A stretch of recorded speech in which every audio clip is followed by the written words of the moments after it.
சென்ற வார சப்தாம்ச வர்க்க சக்கரத்தோட இரண்டாவது பகுதி தொடர்ச்சியாக இந்த வாரம் பார்க்க போகிறோம். இதில் ஜாதகருக்கு ஒருவேளை குழந்தை பாக்கியம் இல்லையா அப்படின்றது காட்டக்கூடிய விதிகள் என்ன, தத்துப்புத்திர யோகங்கள் இருக்கா அப்படின்னு காட்டக்கூடிய விதிகள் என்ன, அவரோட குலதெய்வ வழிபாடு, இதெல்லாம் முக்கியமாக நம்ம பார்க்க போகிறோம். அவ்வாறு பார்க்கறதுக்கு முன்னாடி வழக்கம் போல் நம்ம சேனல் யாருன்னும் சப்ஸ்கிரைப் பண்ணாதவங்க பெல் பட்டன் ஐக்கான் கிளிக் பண்ணி சப்ஸ்கிரைப் பண்ணிக்கோங்க. உங்களுக்கு வீடியோக்கள் வந்து தொடர்ச்சியாக வரும், அதை ஃபாலோ பண்ணுறதுக்கு ஈஸியாக இருக்கும். விடுபட்ட வீடியோக்கள் நீங்கள் பார்க்கணுன்னா பிளேலிஸ்ட்லேயோ அல்லது கோர்சஸ்லேயோ போய்ட்டு நீங்கள் பார்த்துக்கலாம். உங்களுக்கு ஏதேனும் சந்தேகங்களோ எதுவும் இருந்தால் கமெண்ட்ஸ் பகுதியில் தெளிவுபடுத்துங்க. 24 மணி நேரத்தில் கண்டிப்பாக எனது பதில் உங்களுக்கு சேர்ந்தடையும். இப்போது இந்த வார தொடர்ச்சியாக சப்தாம்ச வர்க்க சக்கரம் பார்ப்போம். இந்த வர்க்க சக்கர தொடர்ச்சிக்காக நான் திரும்ப இந்த முதல் 2 ஸ்லைடை மட்டும் எடுத்திருக்கேன். சப்தாம்ச வர்க்க சக்கரம் அப்படின்றது ஒரு ராசியை 7 பகுதியாக சம பங்குகளாக குறிக்கிறது. அதுக்கு D1 ராசி சக்கரம் உதாரண சக்கரம் வேணும் வித் பாகைகளுடன். அந்த 2 இதுவுமே இங்கே கொடுத்துருக்கோம். அதை வச்சு நாம் எப்படி D7 சப்தாம்ச சக்கரம் அமைச்சோம் அப்படின்றது நம்ம போன வகுப்புலேயே பார்த்தோம். அவ்வாறு விதிகள் பிரகாரம் வடிவமைக்கப்பட்ட D7 சப்தாம்ச சக்கரம் D1 ராசி சக்கரம் ரெண்டுமே இங்கே உங்களுக்கு ரெடியாக பார்க்குறதுக்கு கொடுத்துருக்கோம். இது ரெஃபரன்ஸுக்காக தேவைப்படும், அதனால தான் உடனே இந்த இதுலேயும் நம்ம கொடுத்துருக்கோம். இல்லைனா முதல் வகுப்பை நீங்கள் எடுத்து திருப்பி பார்க்கலாம், அதில் இதே தான் இருக்கும். இப்போது இந்த கணிதத்தை மேற்கொண்டு தொடங்குறதுக்கு முன்னாடி திரும்ப ஒரு ஞாபகம் வச்சுக்கோங்க. D7 சப்தாம்ச லக்னாதிபதி யார் அப்படின்னா கடக லக்னம், கடக லக்னாதிபதியான சந்திரன்.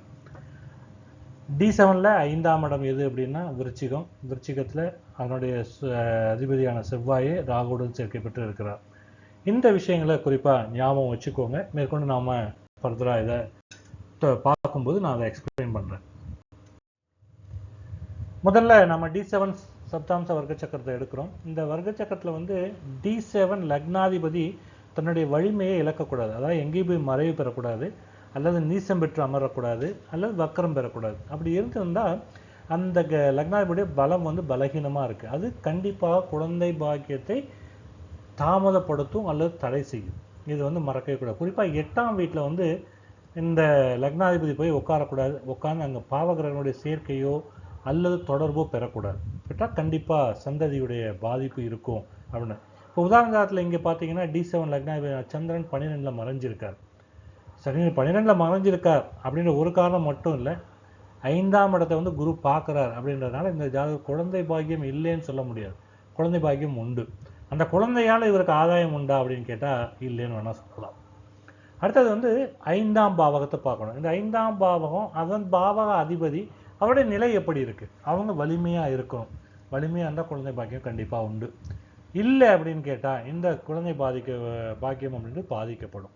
எப்படி இருக்கலாம்? D7 5ஆம் வீட்டு அதிபதியில் ராகு கேது இருக்கிறது. இப்போ பார்த்தீங்கன்னா 5ஆம் அதிபதி 6, 8, 12 ஆகிய வீட்டில் மறைஞ்சு பாவக்கர்தாரி யோகத்தில் அமைஞ்சிருக்கிறது. 2 பக்கமும் பாவ கிரகங்கள் சேர்ந்து நடுப்புற இந்த கிரகம் மாற்றுறது. இப்படி இருக்கிற அமைப்பு ஒன்று. இன்னொன்று 5ஆம் பாவாதிபதி நீசமாயி, நீச்சபங்கம்லாம் ஆகாமல் நீசமாகி தன்னுடைய வலிமையை இழக்கிறது.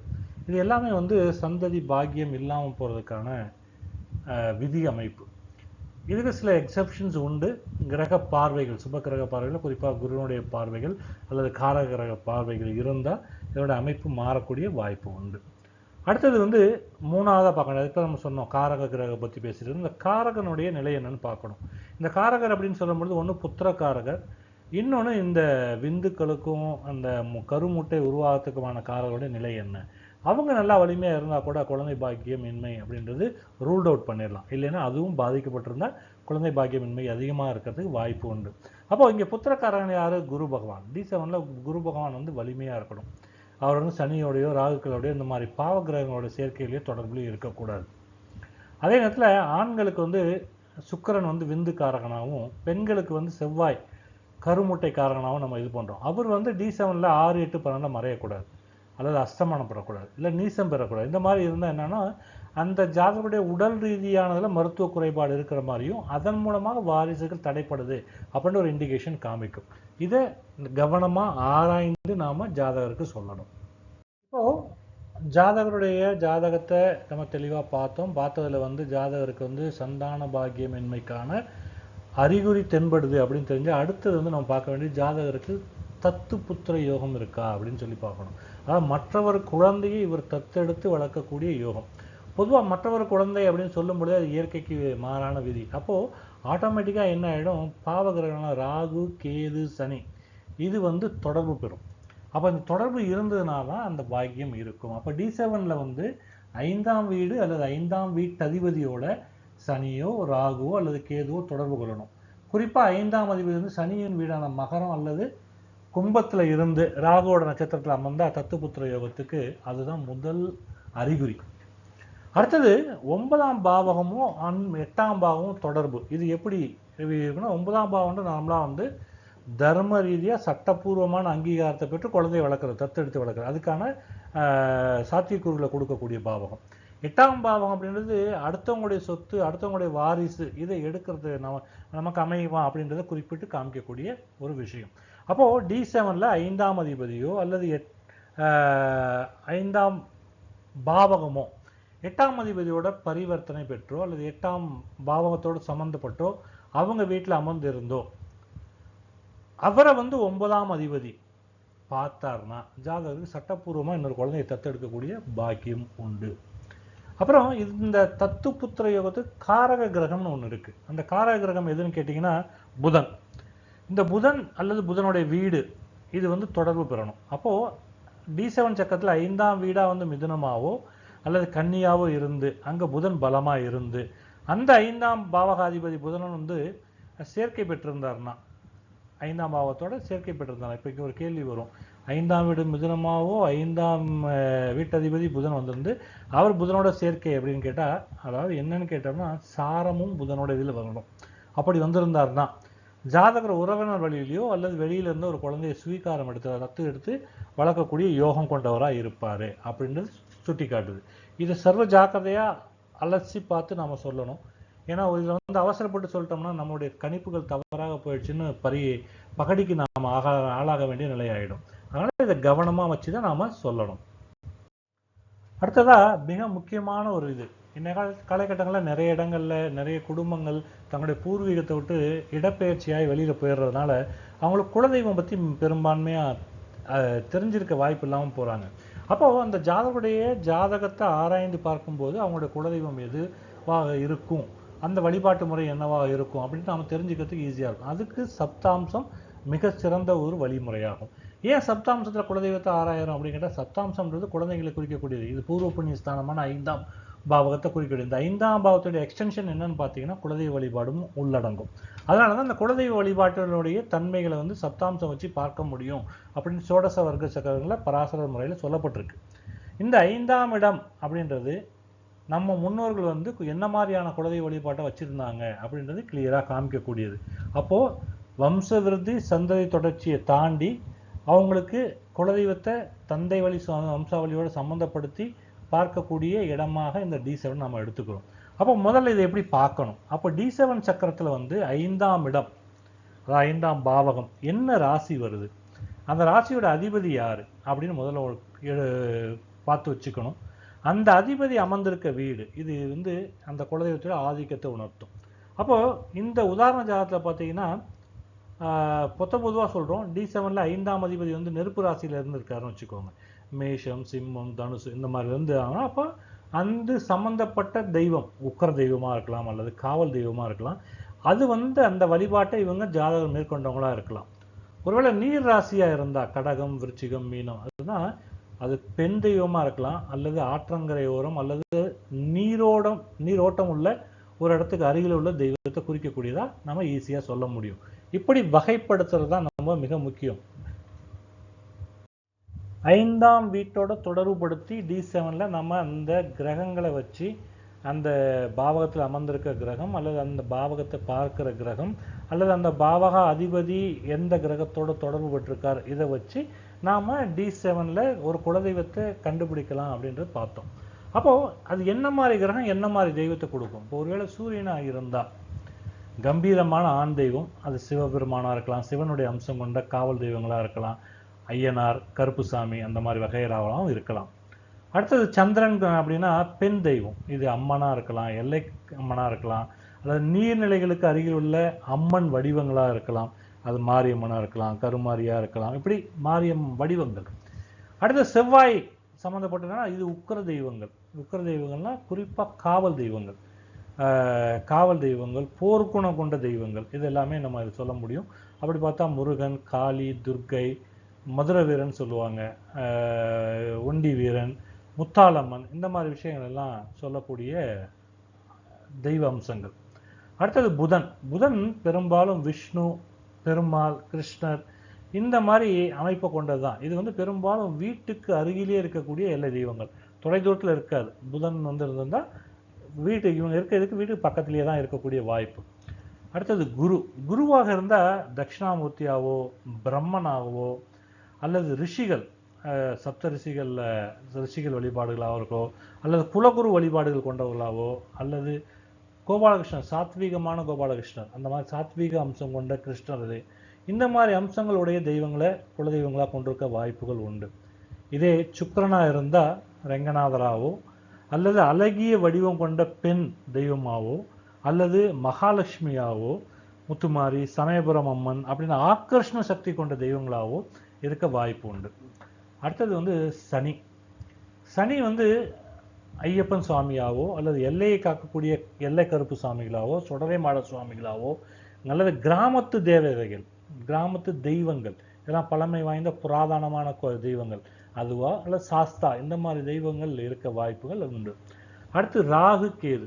ராகு கேதுவை பொறுத்தவரைக்கும் பெரும்பாலும் நாகங்கள் சம்மந்தப்பட்டிருக்கும். அது நாகாத்தம்மனாக இருக்கலாம், அல்லது புற்றுக்கண் மாரியம்மனாக இருக்கலாம், அல்லது காளி, நாகங்களோட கூடிய காளியாக இருக்கலாம், அல்லது சில தலைமுறை தாண்டிய விசித்திரமான வழிபாடு இருக்கலாம். பார்த்தீங்கன்னா ஒரு இடத்துல வந்து ஒரு குறிப்பிட்ட ஒரு கல் மட்டும் வச்சு கும்பிடுவாங்க, இல்லைன்னா ஒரு மாதிரி புத்து மாதிரி அமைப்பு இருக்கும், அந்த மாதிரிலாம் கும்பிடுவாங்க, கேட்டால் தான் தெய்வம்பாங்க.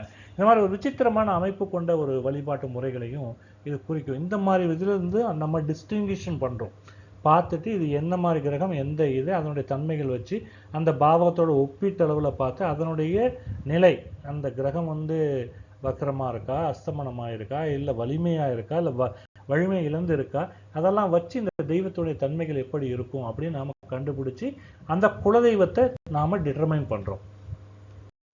இப்போ குலதெய்வம் எப்படி கண்டுபிடிக்கிறதுன்னு பார்த்துட்டோம். அடுத்து இந்த ஜாதகத்தை வச்சு ஜாதகர் வந்து குலதெய்வ வழிபாடு தடையில்லாமல் செய்கிறாரா, அதில் குற்றம் குறைகள் இல்லை, குலதெய்வ வழிபாடு மறந்துட்டாரா அப்படின்ற விஷயங்களை நம்ம எப்படி கண்டுபிடிக்கலாம் அப்படின்னு கேட்டால், பொதுவாக இந்த D7 லக்னாதிபதி 6, 8, 12 தொடர்பு கொண்டால் இந்த விஷயங்களை ஈஸியாக கண்டுபிடிச்சிடலாம். அது வந்து D7 5ஆம் அதிபதியாவோ அல்லது 9ஆம் அதிபதியாவோ கூடி இவங்க வந்து 11 அல்லது கேந்திரத்தில் இருந்தால் குலதெய்வ அம்சம் வந்து இவங்களுக்கு பரிபூர்ணமாக இருக்குது. வம்சாவளி தொடர்ந்து தடை இல்லாமல் இவங்க குலதெய்வ வழிபாடு பண்ணிட்டு வராங்க. இவங்க பிள்ளைகளும் அதை தொடர்பின்றி தடங்களின்றி தொடருவாங்க அப்படின்னு கேரண்டியாக சொல்ல முடியும். அதுவே 6, 8, 12 மறைஞ்சிருந்தா, நீசமாயிருந்தா, ராகு கேதுக்களுடைய தொடர்பு பெற்றிருந்தா, அல்லது கிரகணம் மாதிரி இதில் அமைந்திருந்தா அப்படின்னு கேட்டால் அந்த குலதெய்வ வழிபாடு இடையில விடுபட்டு போயிருக்கும். இவருடைய நிலையில் இவர் சுவாமி வேண்டாம், நம்பிக்கை இல்லை அப்படின்னு சொல்லிட்டு வழிபடாமல் போயோ, அல்லது இவருக்கு முந்தைய தலைமுறைகளில் குலதெய்வ வழிபாடு என்னன்னு தெரியாமல் விடுபட்டு போயோ, அல்லது இவர் இதிலேயே வந்து குலதெய்வ வழிபாடு முதல்ல ஆரம்பம் இல்லாமல் இவர் குலதெய்வம் தேடி கண்டுபிடிச்சி அந்த மாதிரி வரக்கூடிய வகையில் ஏதோ ஒரு வகையில் தடைபட்டிருக்கும். அந்த தடைப்பட்டது இவர் கண்டுபிடிக்கிற மாதிரி இருக்கணும். இப்போது D7 பார்த்தீங்கன்னா உதாரண ஜாதகத்தில் 5ஆம் வீடாக வந்து விருச்சிக ராசி வருது. அதில் வந்து செவ்வாயும் ராகுவும் சேர்ந்துருக்காங்க. அப்போது செவ்வாய் வந்து 5ஆம் பாவக அதிபதியாக இருக்கார், அவர் அங்கேயே தான் இருக்கிறார். அப்படின்ற போது அவருக்கு வந்து குலதெய்வ வழிபாட்டு மேலே நம்பிக்கை ஜாஸ்தி ஜாதகருக்கு. அதை வந்து குருவும் பார்க்குறாரு. அப்போ குலதெய்வ வழிபாடு கண்டிப்பாக தொடர்ச்சியாக இருக்குது. ஆனால் கூடவே ராகு இருக்கார். அப்போ ராகு இருக்கிறதுனால என்ன ஆயிருக்கும் அப்படின்னா இடையில தொடர்பு டிஸ்கனெக்ட் ஆகிருக்கலாம். இடையில ஒரு தடவை வந்து அவர் வந்து குலதெய்வ வழிபாடு பண்ண மாட்டேன் அப்படின்னு சொல்லியிருக்கலாம். நான் வந்து தெய்வத்து மேலே நம்பிக்கை இல்லை, அதுக்கு வந்து பண்ண மாட்டேன், ஏதோ ஒரு இதில் அப்படி ஒரு மனதில் இதாயிருந்திருக்கும். அப்படி பண்ணதுனால அந்த வழிபாடு தடைபட்டிருக்கும். அதுக்கப்புறம் திரும்ப அவரே முயற்சி பண்ணி இந்த குலதெய்வ வழிபாட்டை தொடர்ச்சியாக செய்ய ஆரம்பிச்சிருப்பார். விருச்சிக ராசி அப்படின்றது நீர் ராசி. இது காலபுருஷத்துக்கு 8ஆம் இடம். அப்போ ரகசியங்களை உள்ளடக்கினது. அப்போது இந்த இது வந்து சுவாமி எப்படி இருக்குன்னா பூமிக்கு அடியில் ஒரு சக்தி வாய்ந்த அல்லது பக்கத்தில் ஆழமான நீர்நிலைகள் கொண்டது, அந்த மாதிரி இருக்கக்கூடியதுக்கு அருகாமையில் குலதெய்வம் இருக்கும். இன்னும் சொல்லப்போனால் இந்த குலதெய்வம் வந்து ஒரு தெய்வ வழிபாடுன்றது தீப வழிபாடு கூட இருக்கலாம். ஏன்னா பழமையான வழிபாடுகள், ஏன்னா புராதனமான அப்படின்னு சொல்கிறோம். ஏன்னா ராகுன்றப்போ அப்போ அந்த தெய்வ வழிபாடுன்றது வந்து ஒரு தீப வழிபாடாக கூட இருக்கலாம். இது வந்து ஒரு காடுகளுக்கு மத்தியில் கூட இந்த அமைப்பு இருந்திருக்க வாய்ப்பு உண்டு அப்படின்றதான் இந்த. அப்போ இந்த அமைப்போட இந்த ஜாதகருக்கு பொருத்தி பார்க்கும் பொழுது, ஏன்னா இவருக்கு சந்திரன் வந்து லக்னாதிபதி மறைவு பெறார். அப்போ இது பெண் தெய்வமாக இருக்கலாம், அதிகமாக வழிபாட்டில் இல்லாத ரெகுலர் வழிபாடு இருக்காது. அப்படி ஒரு வழிபாடு இருக்க ஸ்தலத்தில் இந்த தெய்வம் இருக்கும், ஆனால் சக்தி வாய்ந்த தெய்வம். அப்போ அந்த பெண் தெய்வம் என்னமா இருக்கும், உக்கிரமான தெய்வம், காவல் தெய்வமாகவும் இருக்க வாய்ப்பு இருக்கு. அதுதான் இவருடைய குலதெய்வமாக ஜாதகருக்கு அமைஞ்சிருக்க வாய்ப்புகள்.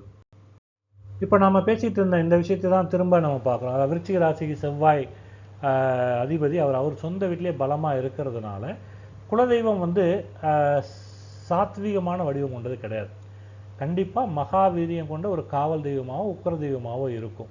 ராகு சேர்ந்திருக்கனால இது வந்து அந்த தெய்வம் வந்து பிரம்மாண்டமான ஒரு பவர் கொண்டதாக இருக்கும், அல்லது புற்று நாகங்கள் இந்த மாதிரி இருக்கக்கூடிய எல்லை தெய்வங்களாகவும் இருக்கும் அப்படின்றது. அப்போ இது வந்து செவ்வாய் அப்படின்னு நம்ம எடுத்துக்கிட்டாலும் இது வந்து பெண் ராசி. அந்த இடம் வந்து விருச்சிக ராசின்றது பெண் ராசி அப்படின்னால இது ஆண் தெய்வத்தோட பெண் தெய்வத்தை பிரத்யேகமாக எடுத்துக்கிறோம். அது இல்லாமல் லக்னாதிபதியும் பெண்ணாக இருக்கிறார், அவர் வந்து 12 மறைகிறாரு, குருவினுடைய பார்வை இருக்கு அப்படின்னா பெண் தெய்வம் இருக்கிறதுக்கு வாய்ப்பு அதிகமான.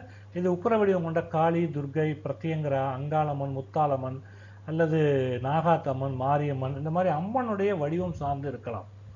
இது வந்து இந்த ஜாதகருக்கான குலதெய்வமாக அது அமைஞ்சிருக்க வாய்ப்பு உண்டு. இந்த 5ஆம் வீட்டில் ராகு இருக்கிறது வந்து நான் ஏற்கனவே சொன்னபடி ஜாதகருக்கு வந்து ஒரு தடையை கொடுத்துருக்காரு, குலதெய்வ வழிபாட்டில் ஒரு தடையை கொடுத்துருக்கிறார். அல்லது இவர் மறந்துருக்கலாம், அல்லது இவரோட முந்தைய தலைவர்கள் யாராவது மறந்துருக்கலாம். இப்போ ஆனால் வழிபாட்டு முறை தொடர்ச்சியாக குலதெய்வ வழிபாட்டு முறை ஜாதகர் தொடர்ச்சியாக எடுத்து செஞ்சுட்டு இருக்கிறார் அப்படின்னு இதை காட்டுது. நான் ஏற்கனவே சொன்னது மாதிரி விடுபட்ட ஒரு வழிபாட்டு முறையை ஜாதகர் அவரே சுயமாக கண்டுபிடிச்சி அவர் செஞ்சிருப்பார், குலதெய்வ வழிபாட்டை தொடர்ச்சியாக செய்ய ஆரம்பிச்சிருப்பார் அப்படின்னு சொன்னேன். அதான் அந்த செவ்வாய் வந்து அங்கே ஆட்சி பெற்றிருக்கிறதுனால அந்த இதை குறிக்குது. குலதெய்வ வழிபாட்டை ஜாதகர் எந்த காரணம் கொண்டு விடுறதுக்கான வாய்ப்புகள் இல்லை. குலதெய்வம் தெரிஞ்சிருக்கும், அதை முறையாக செய்வார். இன்னும் சொல்ல போனால் குலதெய்வ வழிபாட்டில் இவருடைய பங்களிப்பு அபரிதமாக இருக்கும். இவரை முன்னிறுத்தி அல்லது இவரை முன்வைத்து குலதெய்வத்தில் ஏதாவது ஒரு ஃபங்க்ஷன் கூட நடந்திருக்க வாய்ப்புகள் உண்டு அப்படின்றது. அப்போது இந்த 5ஆம் வீடு D7 அப்படின்றது குழந்தைகளையும் குறிக்கும். நம்ம ஏற்கனவே சொல்லியிருக்கோம். இந்த இடத்துல வந்து ராகுவும் செவ்வாயும் நிற்கிறதுனால ஏற்கனவே ஒரு இடத்துல நான் சொன்னேன் போன பகுதியில், ஜாதகருடைய குழந்தைகள் வந்து பிடிவாத குணம் கொண்டவராக இருப்பாங்க அப்படின்னு சொல்ல. அவங்க கோபமும் பிடிவாதமும் அதிகமாக இருக்கும், ஏன்னா செவ்வாய் ப்ளஸ் ராகு அப்படின்றதுனால. அதே நேரத்தில் தொழில்நுட்பம், பொறியியல் அல்லது ஆராய்ச்சி துறைகளில் புகழ் பாடக்கூடிய பிரகாசமான வாய்ப்பை கொண்டவங்க அப்படின்னு தெளிவாக புரிஞ்சுக்கணும். அப்போ இந்த அமைப்பில் பரிகாரம் என்னவா இருக்க முடியும் ஜாதகருக்கு அப்படின்னு கேட்டிங்கன்னா, செவ்வாய்க்கிழமை அல்லது அமாவாசை பௌர்ணமி தினங்கள் வந்து ஜாதகர் குலதெய்வத்துக்கு இரத்த நிறம் கொண்ட பூக்கள், அது எந்த பூ வேணாலும் இருக்கலாம், சிவப்பு கலர் பூக்கள் சாத்தி எலுமிச்சம்பழ தீபம் ஏற்றி வழிபடுறது ஜாதகர் வம்சத்துக்கு பெரும் பாதுகாப்பை தரும். அது இல்லாமல் ஜாதகருடைய இதில் வந்து இருக்கக்கூடிய கந்திருஷ்டி, தடைகள், தாமதங்கள், சுபகாரியங்களில் நடக்கக்கூடிய தாமதங்கள், இது எல்லாத்தையுமே முற்றிலுமாக நீக்கிடும். இதுதான் வந்து இந்த சப்தாம்ச சக்கரம் வச்சு ஜாதகருக்கான குழந்தை பாக்கியத்தையும் வம்ச விருத்தியையும் பார்த்துட்டு அவங்களுடைய குலதெய்வ வழிபாட்டில் என்ன பண்ணலாம் அப்படின்றதும் அவங்களுக்கு சொல்லிக் கொடுக்கக்கூடிய இது குலதெய்வம் எது, அதில் என்ன மாதிரி வழிபாட்டு முறைகள் சேர்ந்தால் அவர்களுக்கு பாதுகாப்பு தரும் அப்படின்றது சொல்லலான்ற தெரிஞ்சுக்கிட்டோம். இந்த இதோட இந்த வார வகுப்பு நிறைவு பெறுது. சப்தாம்ச வர்க்க சக்கரம் 2ஆம் பகுதி இத்துடன் நிறைவு பெறுது. அடுத்த வாரம் மீண்டும் ஒரு சோடச வர்க்க சக்கரத்தில் நாம் சந்திப்போம். அதுவரை நன்றி, வணக்கம். உங்களுக்கு ஏதாவது கமெண்ட்ஸ் இருந்தால் கண்டிப்பாக கமெண்ட்ஸ் பகுதியில் பதிவிடுங்க. நான் 24 மணி நேரத்துக்குள்ள கண்டிப்பாக ரிப்ளை கொடுப்பேன். நன்றி, வணக்கம்.